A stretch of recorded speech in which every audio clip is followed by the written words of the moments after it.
Hi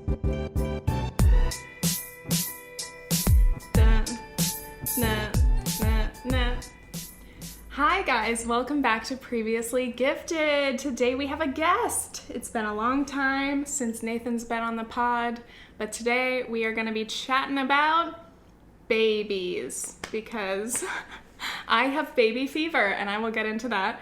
But Nathan's not wearing any headphones, so for the intro song I had to kind of try to sing it to you. Did that help? It did. It was more the dance moves than the singing. Oh yeah. I've been told that my body just speaks volumes, you know? Oh god. Just keep laughing for like 5 minutes. Everyone's gonna be like, that joke was not that funny. Okay, so yes, today's episode we're going to be talking about my baby fever. You can weigh in whether or not you have baby fever. What is that called in the UK? Brooding? Broody, yeah. Broody, yes. I think, don't quote me on that. Don't quote him, God. Don't you fucking dare. And we're also going to be answering some questions that people sent me on my Instagram about, I guess, our future potential parenting philosophies. So there's a lot of stuff that we can get into, but first let's chat about... first of all, I think it's important to address the fact that we are not currently trying to have children. We are not currently pregnant. No, many years before we will be actually trying to have children. So this is just, I don't know, few, couple. I'd say a few.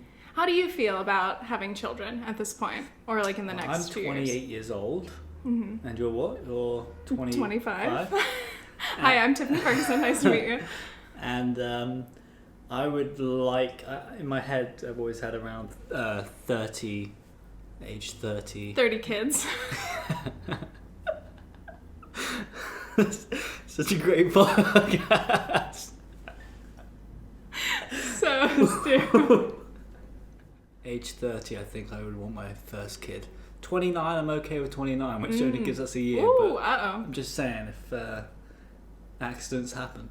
What is it about 30 that feels right to you? It's more of, I feel like I've had a good life independently, so I think I'm ready to have like a family. And also I think about my parents as grandparents as well. I'd also like to see them as young grandparents, if that makes sense. Right. Nathan's mom has already been asking. She's obsessed. Because Nathan's the oldest and he has a slightly younger sister. And yeah, they got a lot of pressure for grandkids. I get so like boy names through text message once just in a while. Suggestions. The other one the other day was Preston. Mm-hmm. My mom was like, "Oh, I love Preston. It's a really nice boy name." Wink. Right. And You're like, thanks, Mom. It's a nice dog name as well. Preston. Yeah. I like Dexter as a dog name. Dexter. Well, that's another conversation. It's obviously I like the series as well, so that's why. So you want your dog to be a murderer, yes. a killer of serial killers. Right. Honestly, good idea. Right.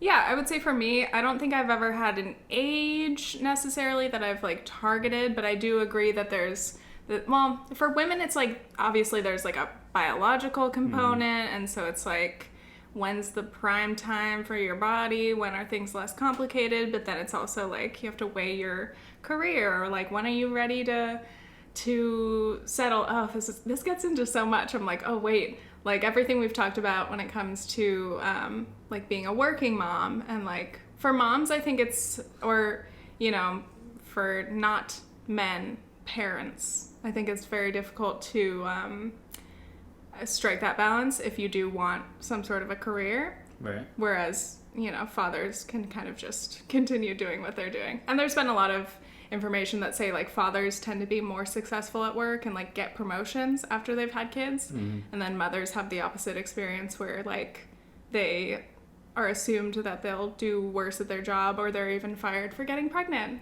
Right. I've never been the type to think like, oh, I want to be married by this age, I want to have kids, I want to have this many kids by this age.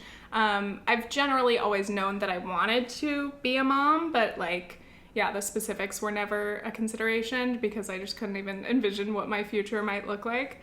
But my sister had her baby, my first ever nephew, this year, and the whole process of like her pregnancy and keeping up with her was really exciting. And obviously, you know, I haven't been able to met. No. I was going so well. Obviously not be able to met.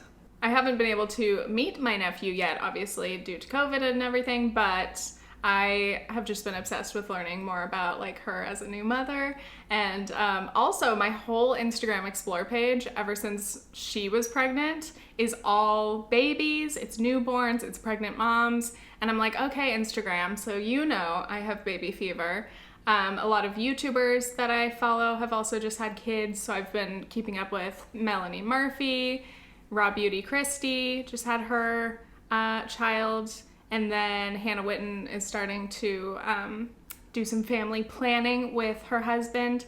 And so yeah, I just feel like I'm like surrounded on all sides by baby content, and I'm just like, I love babies! But then I'm also slightly horrified at the actual thought of myself being pregnant, because I know I'm going to be a nightmare. Right. Nathan and I have talked about this. You're just like, yes, absolutely. Even when I'm sick, or like, you know, when I had COVID, I am a nightmare. Even just my everyday state, I'm a little bit like, you know, I'm constantly complaining about something. I'm tired. I feel sick. Oh, can you make me something to eat? So like, I cannot imagine what I'll be like if I have, you know, a rough pregnancy. So that's fun. I'm going to be reading it throughout it on our pain scales. So if you give me a 9 and 10, I know then, okay, we're in serious trouble. Right. So Nathan and I have a pain scale because he'll like, you know. You over-dramatize a pain. That's what it is. Something will happen and I'll go, ow, and he'll go, oh, did that hurt? How much? And I go, Or like sometimes you'll say ow before I've even made contact with you. Yes. And then you know it's bullshit. But hey, that's a reaction. It's a verbal reaction to incoming stimulus. Very scientific. But I like to be honest with my pain rating. So sometimes it'll be an ouch, and I'll say it's a 1.5 out of 10, which is true because it's out of 10. So a 0 would be no pain, and 10 would be max pain. So a 1.5 is some pain. It's not but an he pain. thinks it's not an ouch. But any amount of pain is an ouch-worthy pain for me. The other thing is if when you're real sick, I know we're going off topic here. Mm-hmm. Whenever you say, "Can you make me something to eat?" I always say, "Okay, she's fine. She's eating."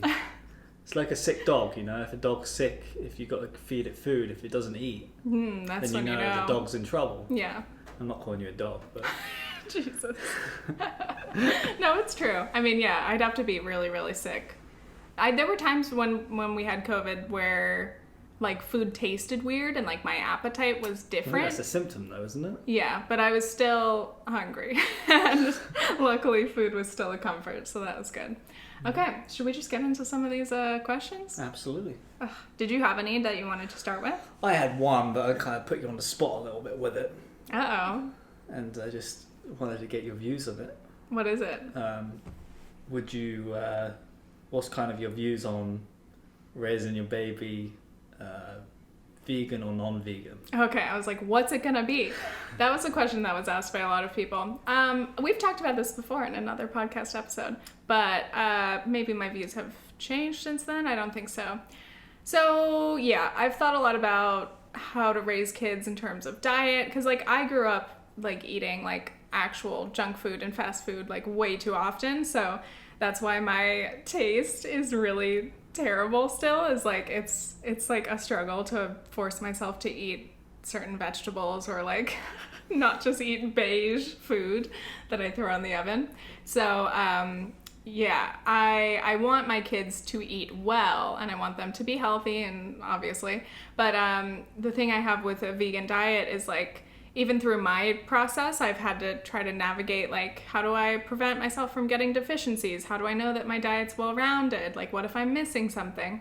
Which, by the way, was probably true when I wasn't vegan as well, because I was eating, like, junk and definitely not, like, a balanced diet then either. But I think when you intentionally make a diet decision, like going vegan or even vegetarian, you have to, I think you just become more aware of things, and you're like, oh, I need my B12 and everything else. Mm-hmm. So when it comes to raising a vegan child, I'm very scared to like make my kid deficient in something, and like that's obviously a big concern of mine. So I would either have to really know exactly how to feed them in like an optimal way, but I also think I want to give them the space to decide how they would like to eat once they're old enough. And also, you are not vegan, even though we eat vegan a lot together, and I don't want to force you to not have a decision in our kids' diets either. So what would you think? Mine's more of like the second part of what your answer was. It's more of like I guess like an ethical thing, where the thought of not giving them the choice when they're old enough to understand it more, learn about it, because I'm sure you'll teach them about like the failures of the meat industry and the dairy industry and what it can do, the harms it can do to your body and all this sort of stuff. I don't like the thought of taking that choice away from them, and I just think that's where I kind of struggle. Yeah, I mean, like, I don't know how vegan parents or households navigate this. Like, I have one friend who's been a lifelong vegetarian. She's like literally never eaten meat, and I don't know how she feels about it. I don't think she feels any like regret because she's not interested in eating it, but yeah, it is an interesting question. Like, oh, how does making this decision for your child affect how they'll think when they grow up? Right. But also it's interesting because obviously as society, we are conditioned to believe that like a regular standard diet is normal. So it's like, right. Even though there could be arguments to like, you know, it's not most ethical or it's not, you know, the healthiest or whatever, like there are certain, who knows? The other thing is by the time we have children, they could be coming out with like lab grown meat and stuff, so the landscape could change completely. Yeah, I definitely see, like, people have asked, or I think you asked me recently if I would eat that. I still wouldn't because I don't have an interest in eating meat, whether it's lab grown or not, but I think that it's a potentially cool option if it's more affordable and blah blah blah, because it is more ethical in not needing to actually farm animals for it. So yeah, I'd definitely be open to my kids eating that if they are interested. But yeah, it's complicated, and I think the whole idea, again, for me, it's like a nutrition issue.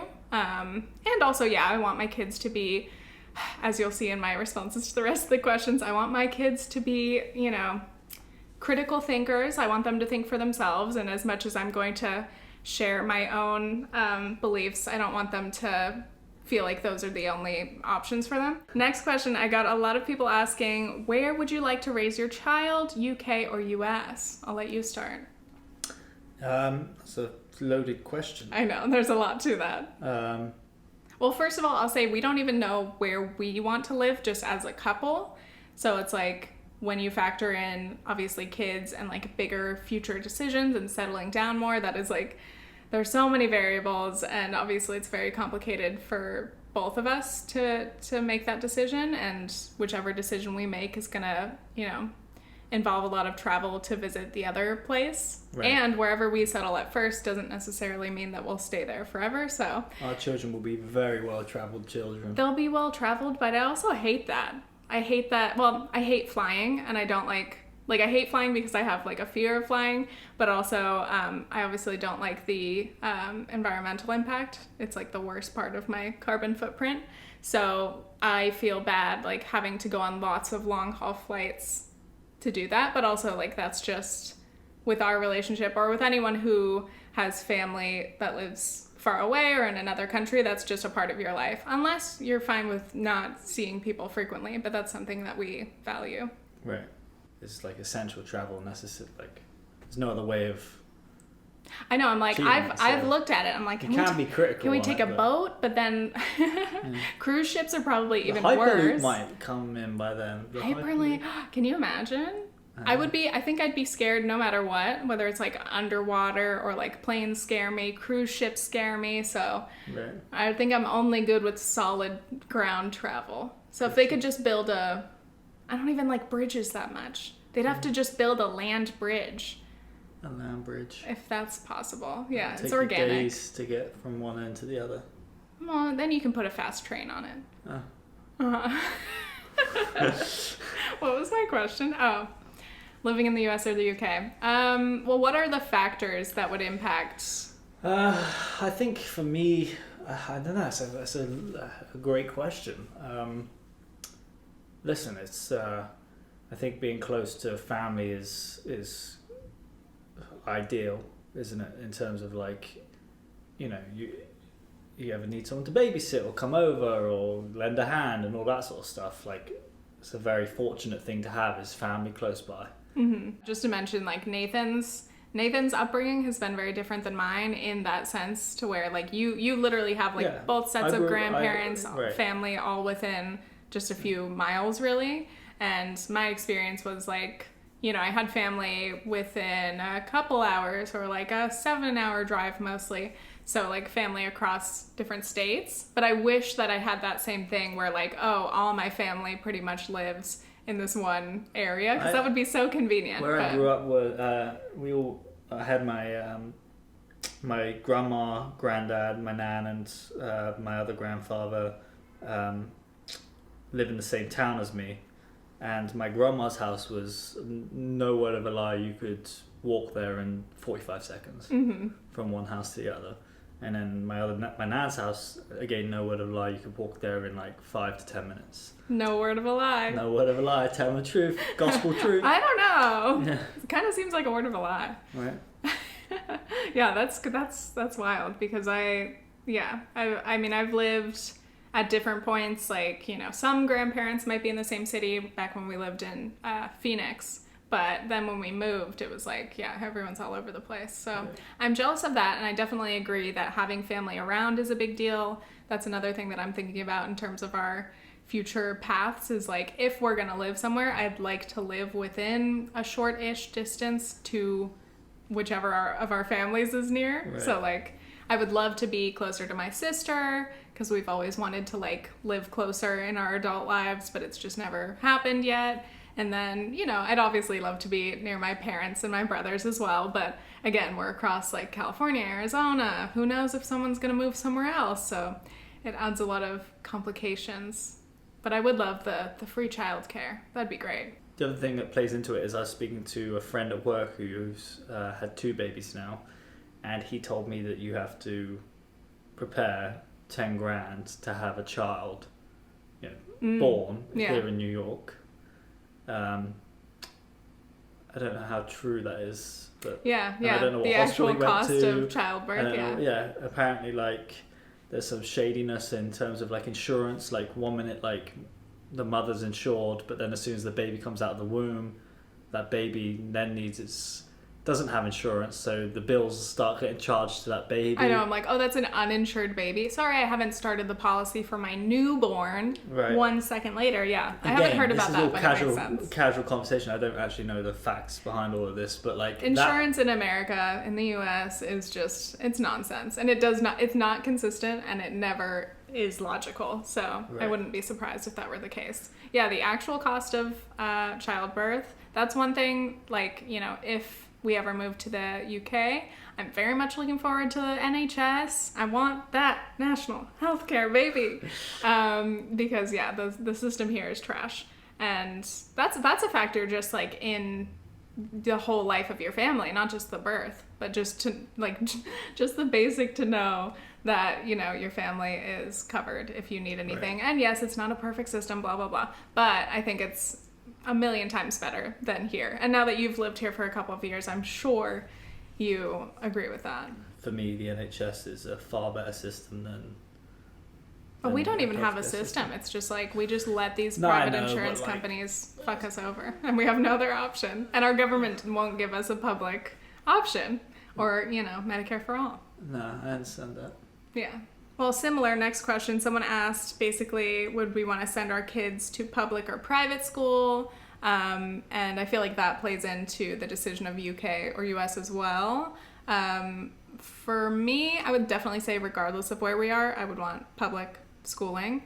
Just not a fan. I don't need private school. I can't imagine being in a bougie enough position to want to pay extra for school. But also, I love supporting the public school systems. I think it's important to to keep your kids in that, even if you are someone of means who maybe could afford, a cushy private education. But also, I have no expectations for how much money we'll actually be earning when we have kids. So yeah, let's play it with the budget-friendly option. But do you have an opinion on like UK? The UK school system is fascinating to me. So I don't know. Yeah, I mean, without diving too much into the schooling, because you can go to. I was raised in like a sort of public school. Then you have like grammar schools and all that sort of stuff. Is grammar school a private school? No, it's just based on your curriculum. So like if you pass certain tests, you can go into that grammar school. So it's a more advanced. Correct. Academic school? Correct. Okay. Yeah, I can't imagine. I'm not educated enough on it to really have an opinion. All I know is you have to be in a financial position to be able to send them to private school. Right. And also, I feel like I have a bias against the elites. But, obviously being raised in like a low-income family, and I always went to public schools, obviously. The kids that I knew that did go to our local Orange County private schools were like mostly, all very rich kids, and yeah, sure, you might be able to get a scholarship, whatever. But from what I've read about the impacts of going to a private school and how that like affects your confidence, and like maybe you might be overconfident because private schools, especially expensive ones, tend to like inflate grades and kind of give these kids whatever they want because their parents pay so much money. That's what I've heard. I don't know if it's true. You guys can let me know if you've had a different experience. And I know not every private school is necessarily like the most expensive and bougie, but yeah. The public schools here are a problem, aren't they? Can't you live in like a well-off community and have a really good school that's more funded than a low-income community? Right, yeah, there are definitely problems with the ways that public schools are funded in the US, and especially here in New York City. It's very complicated, and I can't even pretend to know, the intricacies of it. But yes, so they're funded by the, I think the house property taxes, yes, of the area. So obviously a well-off area is going to have a much better funded school. Better teachers, probably, better pay. So, and in terms of like resources and like the actual facilities, it's going to be completely different. And that's one thing is like, again, I'm from South Orange County, even though our family did not have money.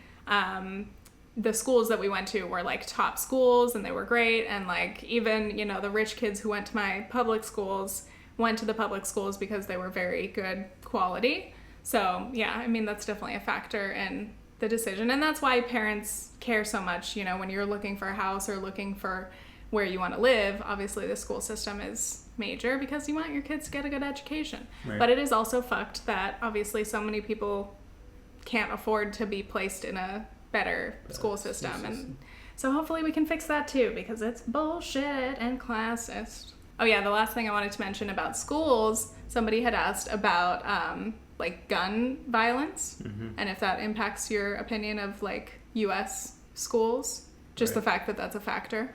It does, yeah.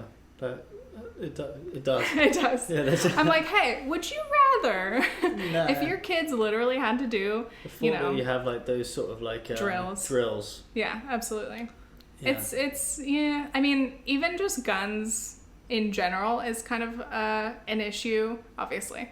I mean, like in our consideration of like US versus UK choices, like the fact that guns are not like a large issue in the UK. Yeah. Obviously, you guys have your own issues, maybe like knife violence, but it's not the same.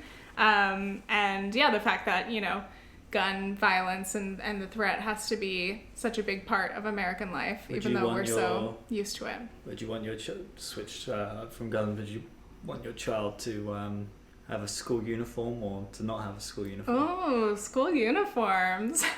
That's an interesting thing because I didn't even realize until I met you that UK schools, do they all have uniforms? Or are there like very few that don't?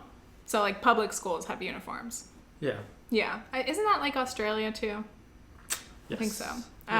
Yeah. So in the US, obviously, I think primarily only private schools have uniforms, or maybe some like specialty schools that might be public, but like different. It's like the standard public school in the US doesn't have uniforms. So obviously I'm coming from a position of being against it because, you know, as a kid, I don't think I would have liked uniforms, but I have heard some benefits in that, like, oh, at least everyone dresses the same. Like, you don't have to worry about getting dressed. You don't have to worry about, you know, what you wear to school 5 days a week, which would be a nice thing. The closest thing we had was like our PE uniforms, which was kind of nice, even though people, of course, do what they can to adjust them and, like, you know, add their own little personal flair to it. Right. But also I did like the personal touch and the creativity of getting dressed for school, even though it, like, can be stressful. I think it's still a nice little outlet, and, like, it's a way to feel yourself, you know, going to school in a nice little outfit. Uh-huh. Big fan. Woo! Rolling up to like 6th grade with my little tank top. Oh yeah, appropriate. My little cropped cardigans to give me sleeves for dress code, and like some plastic brand jeans, not like actual plastic jeans. That would have been like 90s moment. But what did you think about uniforms? I don't really have an opinion on it too much, and I just I like the aspect of just not thinking about having to get changed into anything, and you're all the same. Mm-hmm. Still, people that added little quirky things to their uniform. And what about like shoes? Like, could you show off with some fancy shoes? No, everyone had to like wear like black shoes. Oh, okay. Or plimsolls. I remember plimsolls. What the fuck is that? They're like I think it's plimsolls. Plimsolls. I think that's what they're called. Okay. It's very embarrassing. I don't know what that is. They used to be like these like Toms. Do you know Toms sneakers? Yeah. Like those, but like black. Oh, and they cool. used to be comfortable. Cool. But that was mainly primary school where I wore those, and then yeah, I mean, other than that, there used to just be these big chunky black shoes that were very uncomfortable to Honestly, wear. I'd be a fan. I love chunky Serious black shoes. blisters on the back of my like heels. You know? All right, not a fan. Yeah, you're right. Well, what about on the weekends? Did you feel like you got to like go wild, or like when you see people outside of school, were you trying to like flex your outfits? Yeah. I mean, I've seen pictures of your outfits through your childhood. And they were a lot. So you were probably wearing like long shorts with like flip-flops and like a button-up shirt and your hair all gelled up. Have you ever seen like your teacher out of like hours outside of school? Yeah. Ugh. And they're in like casual clothes. That You're would be what like the fuck? every day with your friends. They would be in casual clothes, and you'd be like, "Oh, what that's are you wearing? That's what you look like at home." Yeah. Okay, different person. Right. That's interesting. Yeah, I feel like it's like uniforms are like business wear for kids. The pain in the ass about the uniform, we were going so off topic with this whole conversation is about uniforms. Was you'd have your summer uniform, which mine was like actually similar to this. It used to be black sweater with the school logo, and in the summer you'd have a blue collar polo underneath. Mm-hmm. But in the winter you'd have to wear your white shirt with your tie. Mm-hmm. And then you'd always be that kid that like the day of where you could change over to like the blue. Oh yeah. And you were the one that came in with the white because you didn't get the memo about changing, and you just to be like the dork. Or when we had non-uniform days for charity and stuff, you come in with your uniform and everyone else is dressed as casual. No. Can you imagine the embarrassment? You guys did that for charity? Yeah, like Red Nose Day. Red Nose Day, you'd have like non-uniform days. Oh. And you pay like 50p to like participate in wearing just normal casual clothes. Did you guys ever do like crazy dress up day or like themed dress up days? Yeah, like I think some days you did like pink days where you'd have to have something pink. Oh, fancy. For like breast cancer. Okay, no, because in public schools here we always have like Spirit Week, and then they'll have like certain themes, like it could be all kinds of shit, like crazy hair day, twin day, dress like a tourist day. Tourist, not Taurus. Okay, next question. Someone asked, how do you want to raise your kids ideologically? So that's like in terms of like the whole damn thing. What do you want your kids to be like? What's the worldview? What's politics? What do we do? I have to start by saying there are a lot of parenting books that I obviously will read once I'm moving into that chapter. And like, there's a lot that I specifically want to read about to figure out how to address. Like, you know, how do you address delicate topics with your kids? How do you learn how to have those conversations? Because like, as an adult, knowing how to navigate these things is one thing, but trying to figure out how you talk with kids about it, how do you explain to kids about those things is a whole other issue. So I have a lot of books to read, but in general, I mean, did you have a thought, or I could go? I have a thought. I think I just relate back to a conversation I had with a dad probably a month ago now. With a dad or your dad? No, with a dad. With a dad? Yeah, newly dad to a second child. Oh, a new dad, like a coworker. A friend, a co-worker. I was like, when are you having this conversation with a dad? Who's the dad? Okay, cool. And I asked a similar question, but more on the lines of like preparing yourself for like fatherhood. And he said, "There's nothing you can do, no prep in advance, No studying, and you have this vision of how you're going to be and all these lessons that you're going to teach and all that sort of stuff." And he says you can take all that and throw it out the window as soon as you have a kid. Right. It just changes. So like, I don't want to sound like a cop-out answer, but it's going to sound like a cop-out answer. You don't know till you know? I'm gonna, yeah.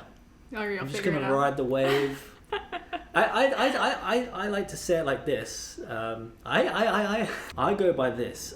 If I can raise my kid, it's gonna sound quite egotistical and big-headed. If I can raise my kids half as well as the way my parents raised me, I think I'm gonna do an okay job. Mm-hmm. Do you mean... And I don't mean that as like, oh, look at me, I'm like perfect. You mean your parents parented well? I like to think I'm polite. What? That's true. I do. I like to think I'm polite. I also like to think I'm polite. I like to think I'm polite. I like to think I'm... I valued education growing up. Mm-hmm. I'm not saying I was like... I was not A's, flat out A's across the board. I wasn't at all. I just valued education. I enjoyed education. And I think that's about it. Oh, and I love my family, and my family loved me, and I made good friends and all that sort of stuff. And so I think like there in itself lies a basis of being a good person. I like to think I'm a good person. Does any of this making sense to you? Yeah. And I would think that if I could do that to my kid, then everything else kind of comes on top. Because again, I don't want to like be forcing my kid with different like ideas and different like political views, and I'd like for them to be critical thinkers, like you said earlier, for them to figure that sort of stuff out themselves. Mm-hmm.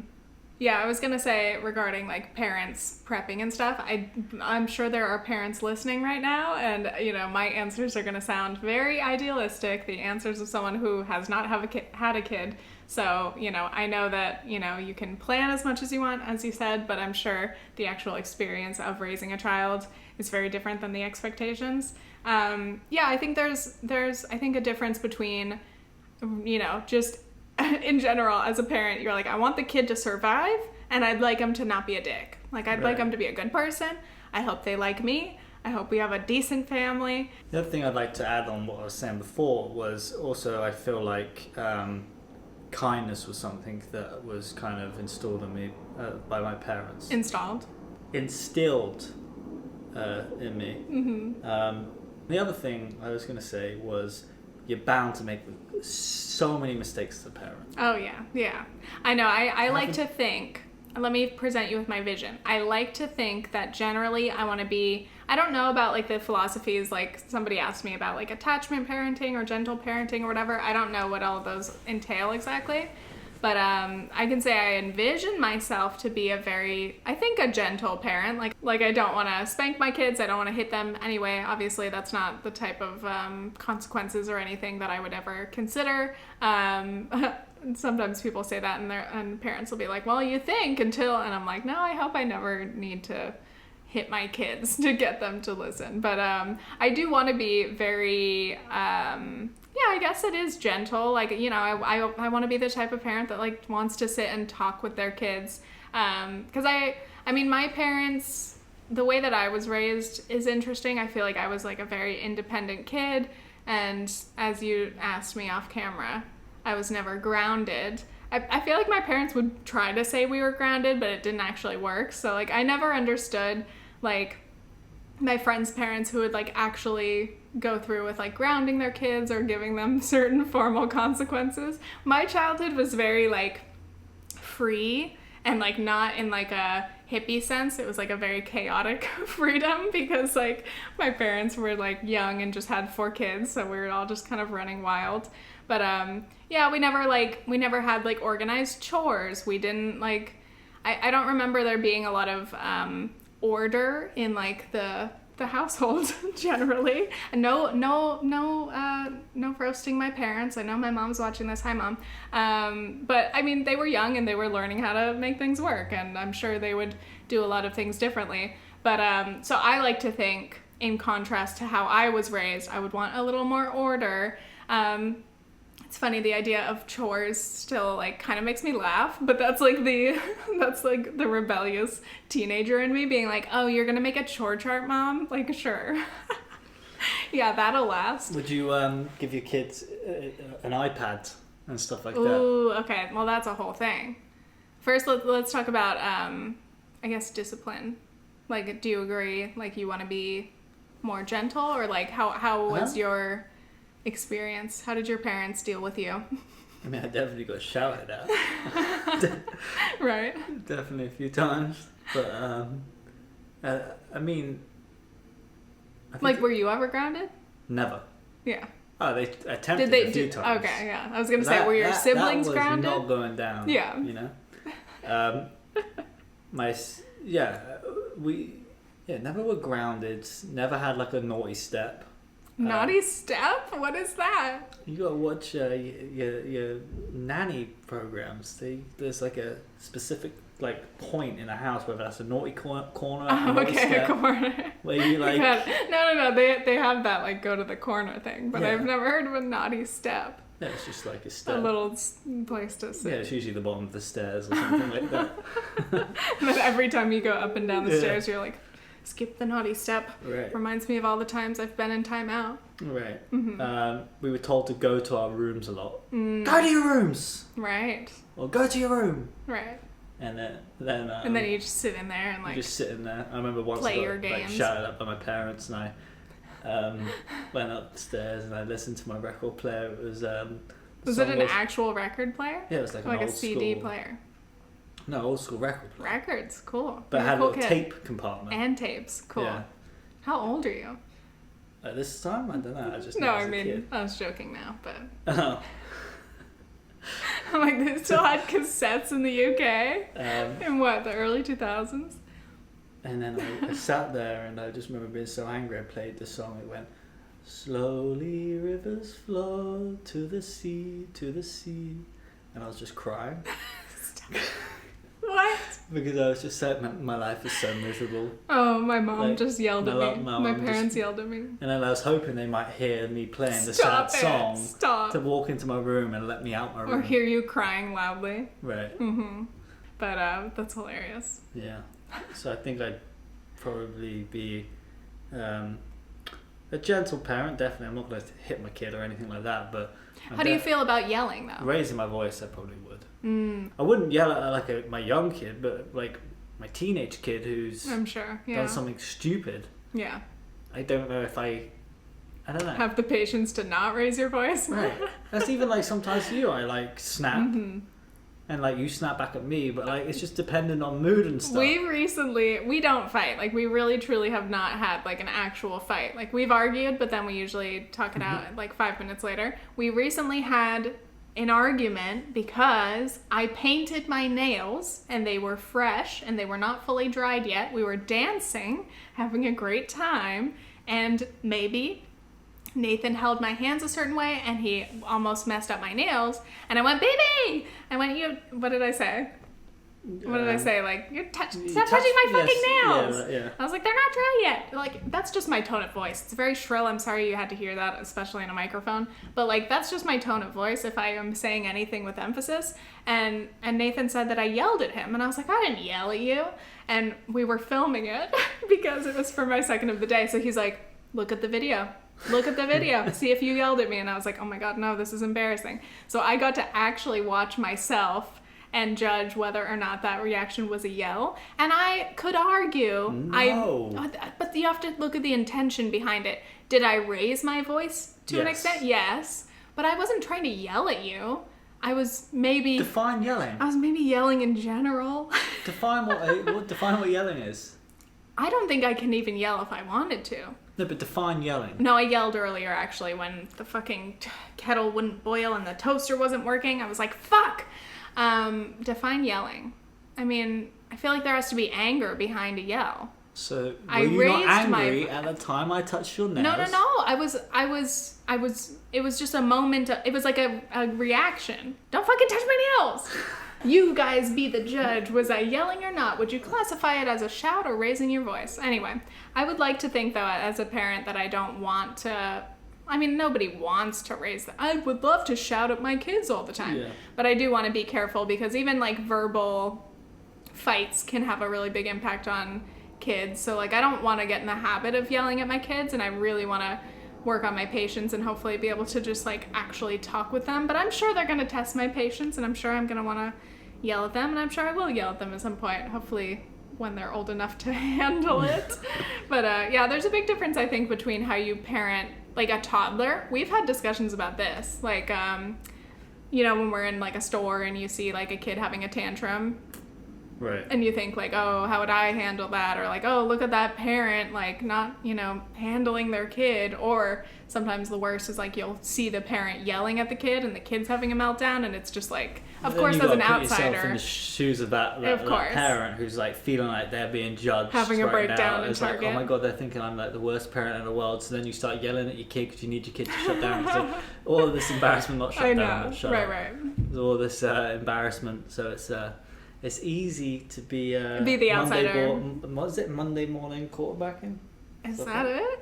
I don't know. Is that an American football phrase? Being the outsiders.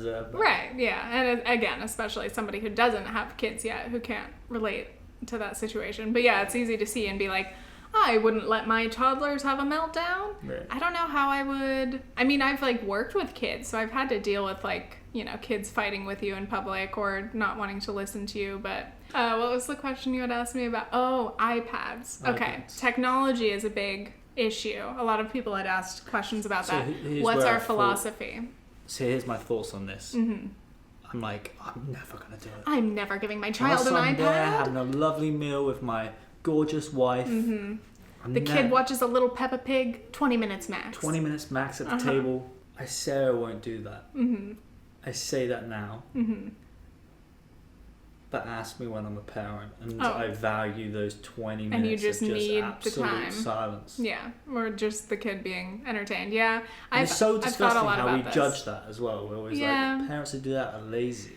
It's tough because I've done a little bit of research about, like, screen time for kids and how it impacts especially, like, young kids and babies. And, like, obviously no parent wants their kid to be on screens too much, but I think, again, it depends on, like, how privileged are you in terms of childcare? Do you have somebody else you can ask to help out with the kids? If you have absolutely no one to help you, I can totally understand why you rely on that just to get through the day. It's no different to giving your dog, like, a toy, something to chew on. Right, you're like, please take this and just chill out for a minute. Just chill out for a bit, please. Right, yeah. I also think there are a lot of really valuable educational things that kids can watch and play with, and I'm sure there are a lot of, like, shows like Baby Einstein, or, like, I don't know what Peppa Pig does, but I think she's nice.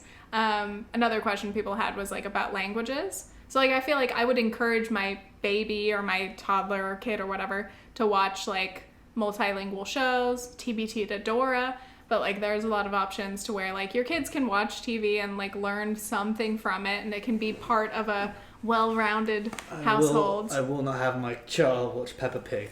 Why? What does Peppa do to you?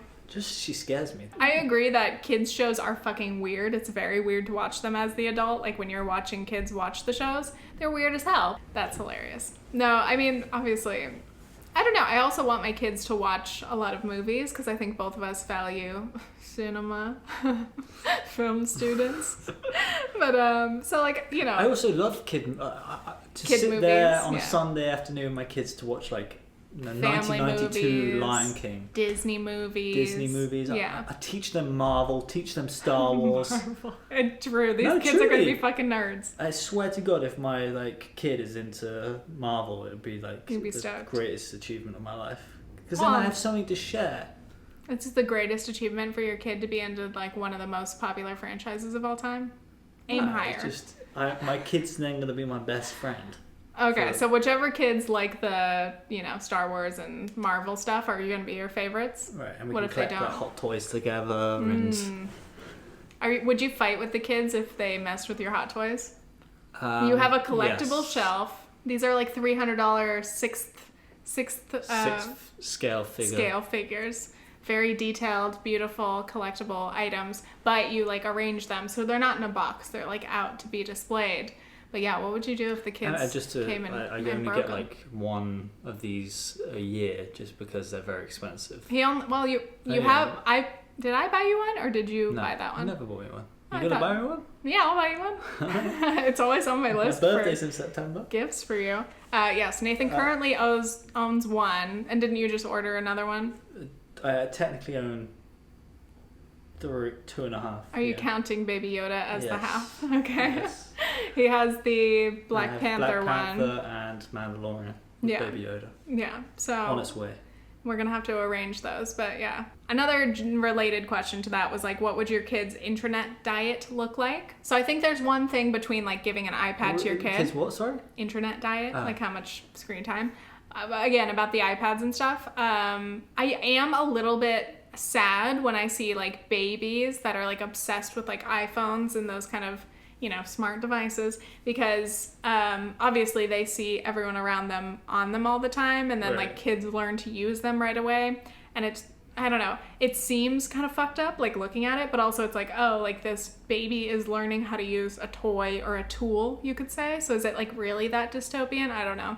I think that's us putting our own adults. Right. It's a delicate line to balance on, isn't it? So. Right. But also I have thought in terms of how much do I want to film my kids or take pictures of them? That's a whole other issue. Not even to post publicly, but literally just to capture it for myself. And I don't want to be constantly filming or taking pictures of my kids, because I've heard other parents say their kids always say Mom, why don't you take a picture of me? You always film me or take a picture when I do something good or when I'm being funny or cute. And so they begin to associate that with value. Mm-hmm. So I don't want to make my kids think that, I have to be filming them or whatever for them to be doing something important. And I want them to be able to have my attention without, a phone in between us. But again, that's I'm sure a very idealistic thing. I'm not going to let my kids see my phone too much. No fucking way. I'm going to be on my phone. But I almost feel when we're on the couch and we're watching something and I'm playing Animal Crossing for hours, and then I pick up my phone and then I'm playing Animal Crossing, right. I feel I'm neglecting you, and you're a fully grown adult. So if you can feel hurt by that, do you feel hurt by that? I've told you that I do sometimes. Yeah. I'm sorry. No, really, I feel bad because, it's You gotta get those parsnips. That's what you gotta go They're not parsnips, they're turnips, and also that's only on Sundays, but whatever. No, but I feel bad because I consider it to be this is our downtime, we're just chilling, we're watching TV, but also the fact that I guess what's my argument? I'm there watching Cobra Kai or whatever, and I'm annoyed that you're watching another screen. But I think there's something to the idea of quality time. Even if you're both just engaged in watching the same thing, it's it is nice to just be next to each other. And I can say if I'm watching something and you're on your phone a lot, there's just something annoying about seeing someone who just doesn't seem to be paying attention to you. Right. And I don't think you realize it when you're the one who's looking at your phone, but from the other perspective, it's so obvious. And then you're really tracking time. You do it in the car. Every time you're driving, you're always reading something. And there's always something to learn.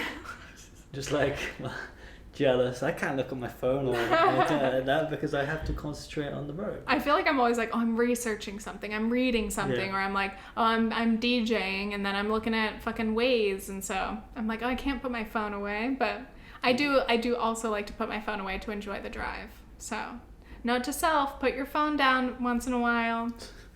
How do you feel about what sort of age do you it's a two-part question. Do you think you're going to give your kid a mobile phone, and when do you think it's acceptable for your child to be on social media? This is a tough question also because, again, idealistically, I'm like, oh, I want to keep my kids away from the toxicity of social media because obviously it can be so hard on their self-esteem, and it can be, it can introduce them to a lot of toxic ideas, dangerous things even potentially. But then I think about, again, my own childhood, and I had a lot of freedom. I could use the computer other than playing Sims and shit. I had MySpace when I was in like 5th grade. Yeah, I played with Sims and shit on my computer. It's disgusting. It's pretty fucked up. My parents got mad. Stupid. But yeah, so like I had MySpace from an early age, and then I had Facebook. Did you have Bebo? No. I had AIM. What is that? Bebo was like a social media thing. Oh, no, never did. But yeah, so like I've grown up very much on social media, and I would say there are a lot of positive experiences that I had. It's the ways that I bonded with my friends, like, you keep up with the jokes and everything. So I can see from my own personal experience the benefits, but also I think there is a difference between people like our age-ish and even just somebody a couple years younger, like my younger brother. He was born in 2000. I think the experience has been a lot more intense for kids and teenagers in the last few years. Like I can't imagine being 12 and like going on TikTok and seeing all these like, 14-year-olds who look gorgeous. Like we had our versions of like, selfies and trying to look cute and your like MySpace pictures and shit, but it just was not the same. Like there were not the same standards of like beauty for teenagers or like middle school kids even. And so, yeah, I just think it's a lot more intense. And, there have been studies that say that the mental health of kids has been worsened a lot, especially due to this increased social media. So it does worry you, but then it's like, I always think like, how do you keep your kids away? Like, right. I had a lot of friends who were like, oh, I'm not allowed to have a Facebook, but I have one. And like, or I'm not allowed to have this, but I have it because it's so easy to hide it from my parents. And I got my first phone. It was a flip phone in 5th grade. So I was like 10, 11-ish. Yeah. And I think it was nice to have it because, I couldn't really text because you had limited minutes, but I could like call my friends once in a while, or it was nice to just have a little phone. And the kids who like didn't have a phone in like middle school were really weird because like, well, again, I had a very free childhood. So like my parents were not strict. Like me and my friends were friends because we could all go to like town center and hang out. And like we were the kids who like our parents were just like, just come home later. So like there were other kids who like weren't allowed to go out without parents there, or like weren't allowed to have a phone until they were like 14 or something. So right. I just couldn't relate to that.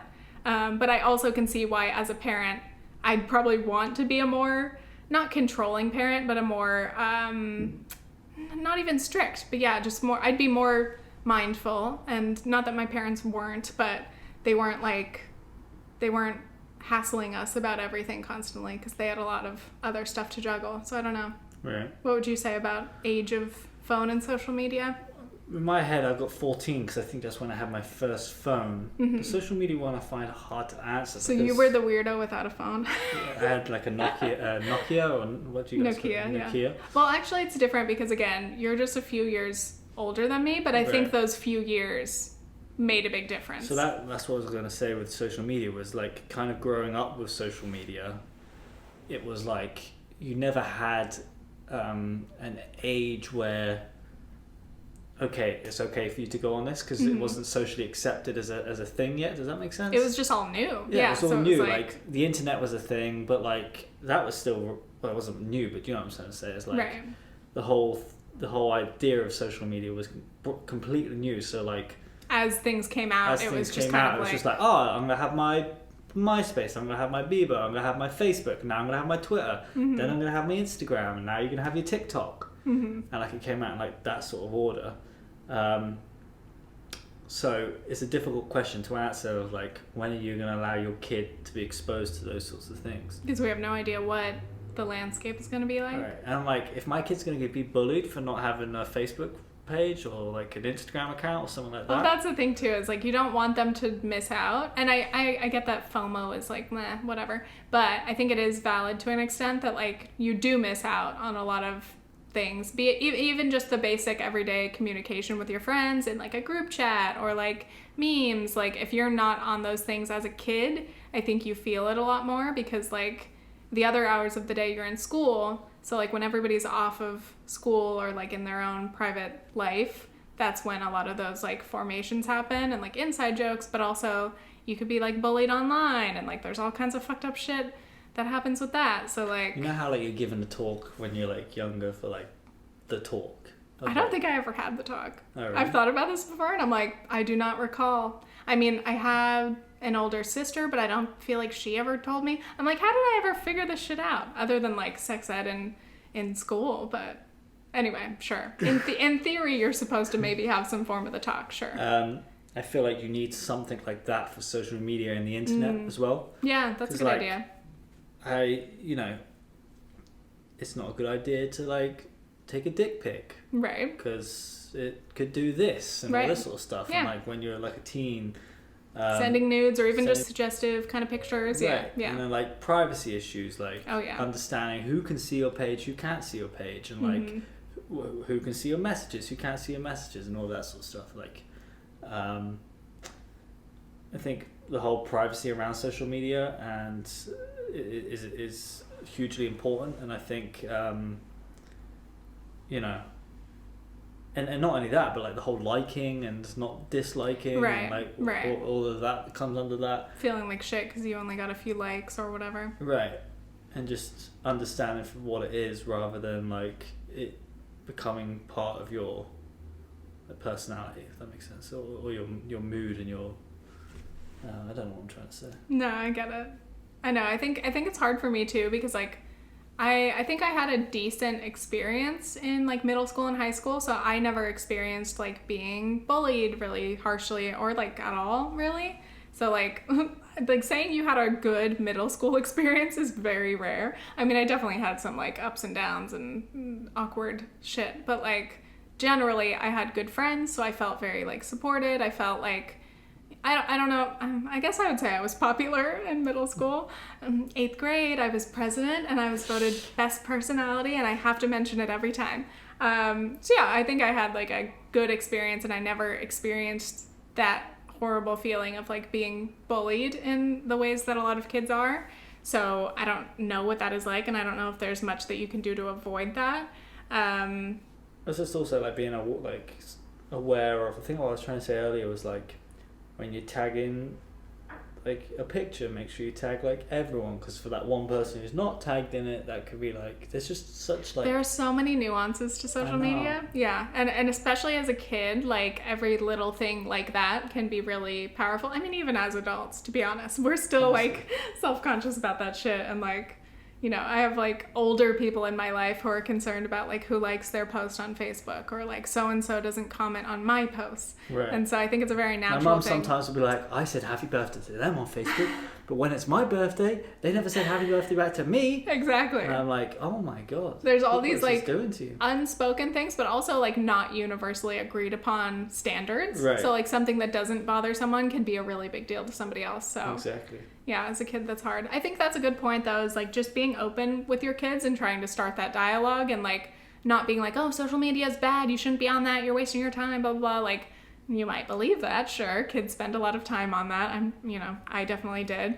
But like, yeah, I think having those conversations and like raising that opportunity for your kids, they might not want to talk to you about it, but I think it's good for them to know that like you want to be understanding and you want to ask about it, rather than just like not having that conversation. It's even like you say sometimes when you're taking pictures around this neighborhood, you're like, oh, let's make sure that we take a picture where it doesn't look like it's clearly this. Right. I don't want anything defining. I don't want any street names. And I think that's for me would be important as a parent for my kid to just be like, okay, well, if you're gonna go to the beach that day, make sure, and you'll repeatedly go to that beach during summer, make sure you take a picture of something that's like not so obvious. You're not like standing by like the Hollywood sign taking a picture. Do you know what I'm trying to say? Yeah. Especially if someone can be like, oh, I know where that place is, because like for like safety for a young child. Yeah. Like a young teen sort of thing. That was another question that people had was about us posting about our kids. And I've talked about this in my videos about, you know, family vloggers and stuff. And I want to talk I've wrote another video about it, but I just never made it yet. So I just want to talk more about like parenting and how much is okay to post about your kids, whether or not you're like famous, like a mommy blogger, or if you're just someone who's a parent with Facebook or Instagram. Because even if you have a private friend group, you're still probably posting to like a few hundred people that you might not know super well. And I've thought a lot about like how, like I at this point, I don't think I would show my kids online. And Melanie Murphy, that one of the moms that I've been following, she made the decision not to show her kid's face and not to share their name. And a lot of people have been really weird to her about it, like literally either trying to like see if she's like accidentally gonna slip up and like show it, or like trying to guess, or getting mad at her for not sharing it. And she's like, why do these people feel entitled to my kid's face or name? Like, right. It's fucking weird. And that even proves the parasocial relationship even more, is like the fact that we're so used to seeing family vloggers and mommy bloggers and showing your cute kids. That's very normal. But like, it's become so normalized that now it's like a weird, offensive thing for you to choose not to do. And I think it's fucked up to force parents, even if the parent's in the public eye in some way, like that does not mean in any way that you have any right to see or know anything about their kids. Right. And like, she's talking about, you know, her experiences as a parent, and she talks about her kid, but she's like, I have a right to talk about parenting and whatever I feel comfortable with. But like, she's drawing the line with like, I'm not going to focus my content on my kid. And I think that's the distinction to make. But I think I admire that. And I imagine I would do the same, because I just wouldn't want to post publicly about my kids. And I don't want to start their like digital footprint too early. Like, because a lot of kids, like especially for family vloggers and stuff, like their parents make them an Instagram account immediately. Right. And like the kid will be like 3 years old and have 1 million Instagram followers. That's disgusting. Who the fuck is following a kid? Like, yes, I'm sure there's many well-meaning people who just think the kid is cute, but there's a lot of creeps out there, and there's a lot of like, just too many people know who your kid is. They know your kid's name. They know your kid's hobbies. It's fucked up. And yeah, so I get heated every time I think about family vlogging. But I mean, yeah, I just think kids have a right to that privacy, even from a young age, even from when they're babies. I think it's a different question though, like for, I'd say, private citizens, like just regular people posting on their personal page. I even think then I don't necessarily know if I want just anyone who's like I don't have my Facebook anymore, and I don't have a private Instagram, but like if I did, would I still want to post that? I mean, I'd want my family and like close friends to see stuff, but I was gonna say, it depends on, like, for me, 100% very uncomfortable with the idea of you posting it on your page. Right, yeah. But like for me, with my like Facebook or something like that, where I know it's just my people who I know. Your friends list is small too. Small, yeah. Right. Excuse me? Sorry, you have a very few friends. I'm like, yeah, I mean, I used to have thousands of friends, and you have like, what, 100? It depends on like where we are. Like if like we're still in New York, then it's nice to keep not just your family but your friends updated with how's the kid, how's the family. Yeah, exactly. And it's like, you know, I don't see too much harm in doing that. But again, I think it does require you to be aware of like who's on your friends list. And well, you know. I know for a fact my Facebook is just from people who I actually know. Right. Because I know I went for I went for a day or two of going through my friends list of being like, oh, you're not a friend. You're just someone who I knew, an acquaintance at a party. I met you literally for 5 seconds. Yeah. Right. So people who are on my Facebook are people who I know. Yeah. Now I can't say I don't know if any of them are like creeps or not. I don't know that, because it's like. It's not like it's written across their forehead. It's just, it's right. a hidden thing. But on that note, I still think it's important, even on a private page, to be careful what you're posting. Because again, like, I don't want to say like everyone's a creep, but there definitely are creeps out there, and that's the reality. But it's like, you know, are you going to post like bath pictures, even with like an emoji or something or a sticker? Or are you going to post like, I don't know, like, again, family vloggers, it's like a lot of like swimming or gymnastics, and like, of course those are ordinary fun activities for kids, but creeps search out certain types of content. So like, yeah, I think you have to be careful. And also even, not even just that type of stuff, but like sometimes people post like, you know, their kid's having a meltdown, or, you know, Yeah, I wouldn't post any of that. mean-spirited stuff about your kids, or like I think embarrassing the pictures stuff. would be like very staged pictures. Right, yeah. Like, yeah, I don't think it would be anything too revealing. Yeah, I'd hope not. Right.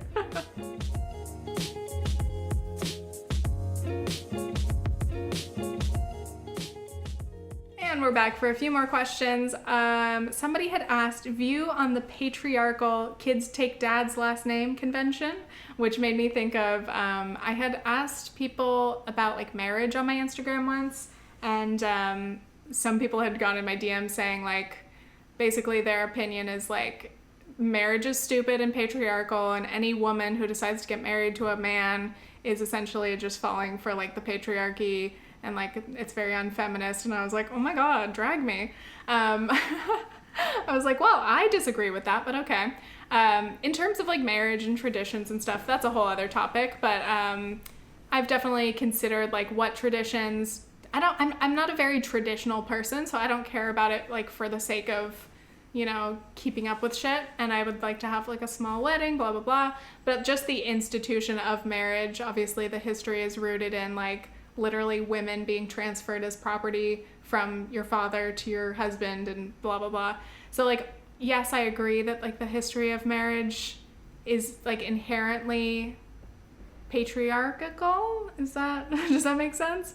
But I have to like reckon with that because I still want to get married. I guess for us it's like for a lot of practical reasons, obviously, right, with like visas and living in different countries and stuff. So that's part of it, but also, hey, I'd like to marry you.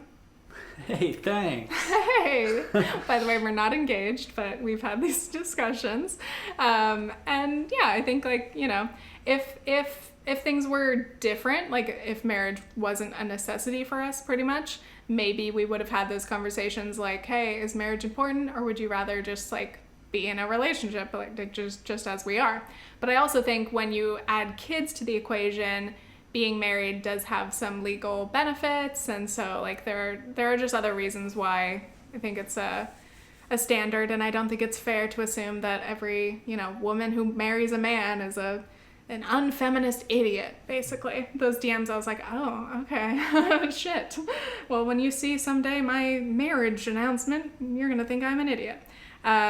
So this question, this person wasn't, you know, trying to say that, but the idea that I should take your last name when we get married, or the kids should have your last name, I've thought about this because, I mean, personally, I love my last name, Ferguson. It works for me. And Tiffany White, like, I don't love it. I'm gonna be honest. I don't like it that much. No offense to your family name.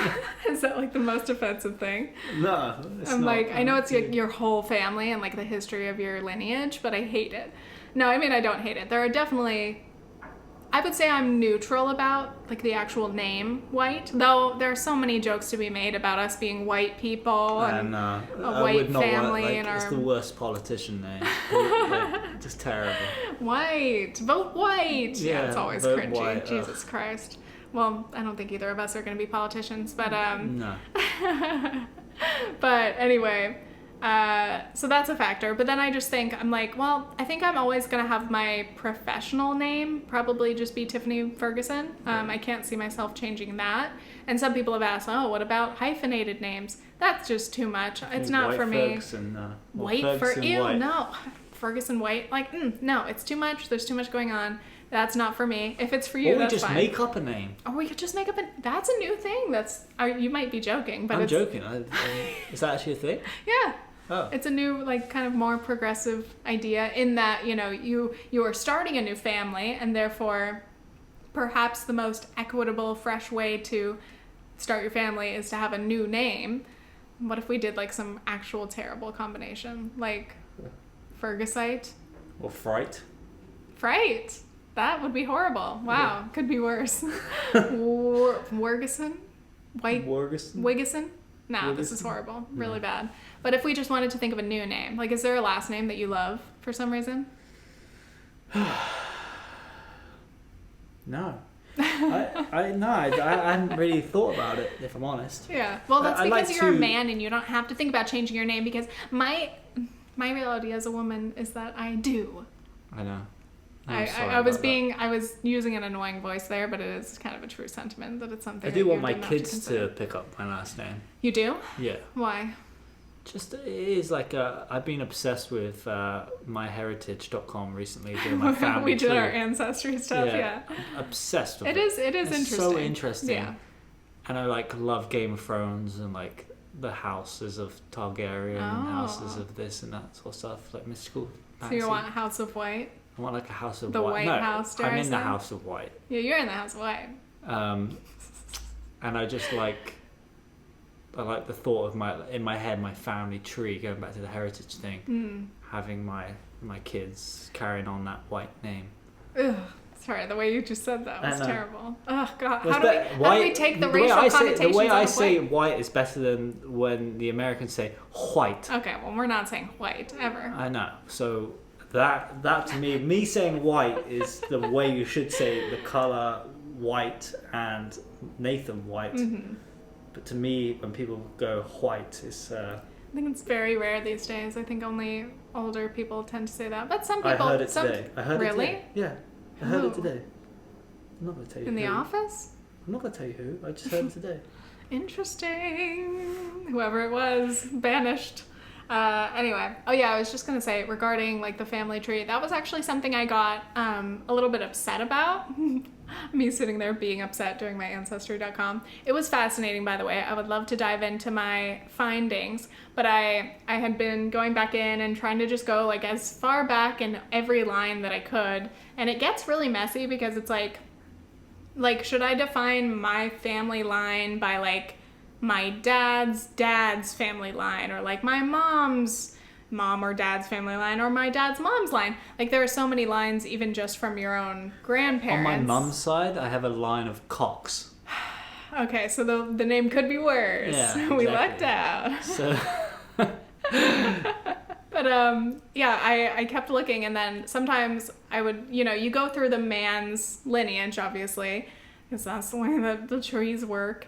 And then I would get stuck at certain points, and then there would be more documents for the wife's side, and I'd be how fucking different would my tree be if I were only focusing on the women's sides, if it were a matriarchal family tree? And I was wow, that really changes the shape of history. And then I got really sad thinking about which ancestors have I just completely forgotten or disregarded because they happen to be women. Or in the future, regarding my own family tree, people are going to be tracing everything to you as my husband, and they're going to disregard me. So when it comes to this question of having my kids have my husband's name, because I'm okay with taking your name, I would want, obviously, our kids to have our name as well. I feel it's so annoying, but it's bureaucratic for paperwork, for documents. It does help to have the same last name as your kids. That's what I've heard. Some people who don't change their last name can sometimes struggle with that because it just becomes a little messier. For some reason, people think, oh, there's no way a parent might have a different name than their kids. And yeah, when it comes to should the kids have the hyphenated name, it's again, I just think hyphenated names, it's just too long. Too many things to write out. I don't really like the hyphen. It doesn't really go that well together, so it's gonna have to be a no. But I'm not too bothered by it. Again, I'm fine with ruminating on the idea of, how feminist is marriage? Is there a way to have a feminist marriage? And I think there are ways to, of course, have a feminist relationship and therefore have a feminist married life. But yeah, the institution of marriage, blah, blah, blah, the history, it's a lot. It's a lot to consider, and I totally understand why people want to question it, and I want to question it as well, but that's another topic for another day. After I rant about it for so long, I'm we'll get into it later. I don't want to get started. Okay, do we have one last question? Yes. Some people asked about gender expression, gender-specific clothing, even gender reveal parties when you have kids. So do we have any ideas of raising our kids gender neutral, perhaps? What are your thoughts? I guess my thoughts on it are, I'm open to the idea of like gender neutral colours. Mm-hmm. I just outside of that, I'm just not either educated or, you know. Right. I think there's a lot to research into all of it, but I think there is an argument for gender neutral colours. Yeah. I mean, I definitely would not do like a gender reveal. I don't want to like stress. Those are so ridiculous. It's so stupid, to be honest. I mean, I love it. I get that you're excited about your baby, and you might be excited as a parent because knowing the sex of your baby can make it feel more real. That's right. like what a lot of people have said. But to like make a whole fucking thing about it and to like have fucking fireworks and flammable shit and burn fucking California down, truly so stupid. The audacity. People are very extra. Why can't you just read the paper at home and go, cool, it's a whatever, it's a baby. But that's just not my thing. So obviously wouldn't do that. And then I mean, there are some people who literally like from birth want to raise their kids gender neutral, as in I would assume kind of in a non-binary sense, like maybe using they them pronouns. And while I find that interesting, I definitely would not choose that for my kids. I know that gender expression and everything can be very confining, but I think there's a lot to be considered when it comes to raising a kid that way. And I think a lot of it comes from just within the society that we're in, because that's so uncommon. I feel like that's just like immediately making your kid different, which might be cool because they might, learn a lot and be a little more progressive than other kids. But also for kids, that might be a little too complicated to start to get into. Though I think it's important to introduce the ideas of different genders to kids early. But I would say I would wait until the kids have their own ideas of their own personal gender identity or expression and sexuality and everything else before I would suggest it to them necessarily. Right. But when it comes to clothes, like, can you imagine our parents trying to get their heads around this? Like when they get our kid a toy at Christmas and stuff. Yeah. I don't want it in that color, please. Like that's gendered. Actually, though, I mean, I will say I don't want people to be hyper focused on the gender of the kids. Like, right. Do not hyper feminize or hyper masculinize. What am I saying? Like, I don't need everything for a boy to be blue, blue, blue, boy, boy, boy. Like, where's his girlfriend? Like, type of shit. Not my cup of tea. Don't assume the sexuality of this child while they're an infant. But I think those are just traditions. Those are just things that we've come to see as like normal and cute. Like, haha, that little boy's gonna be a heartbreaker. He's gonna date all the girls. It's like, okay. But I get why it's important to like question that and just like don't talk about kids dating, for example. Like you can say a kid's cute or whatever, or be like, oh, what a sweet child, but like... I love it when like, a kid cries for a long time and they're like, oh, there's some lungs on that kid. It's gonna be a singer. I know, I'm like, okay. There's just so much weird shit that comes to like raising kids. Right. The type of ideas that we plant in their heads. But when it comes to like clothing and toys and sports and activities and stuff, of course, I just want the kids to be able to dress and behave and be however they want to be. If they want to get different types of haircuts or like, clothing, whatever, sports activities, of course, we wouldn't want to like confine them to very specific gendered ideas of that. Or I mean, I'm assuming. What do you think about like sports or clothes or... I agree with everything you just said. Damn, okay, cool. Good, we're on the same page. All right, well, I think that is about it. We need to start making dinner and we want to watch our shows and chill. But Nathan, thank you for being on this. I hope you guys enjoyed hearing Nathan and his voice and his perspectives. And let us know what you guys think about everything. Please leave us a YouTube comment. You know I fucking love YouTube comments. Leave one if you're watching on YouTube, please. Thank you so much. Okay. And a like. And a like. Of course, give it a like. Anything else, Nathan? Just smash that like button. Absolutely smash it. Thank you so much. Okay, thanks. Bye. I wanted you to join in. Bye. Okay, thanks. Bye.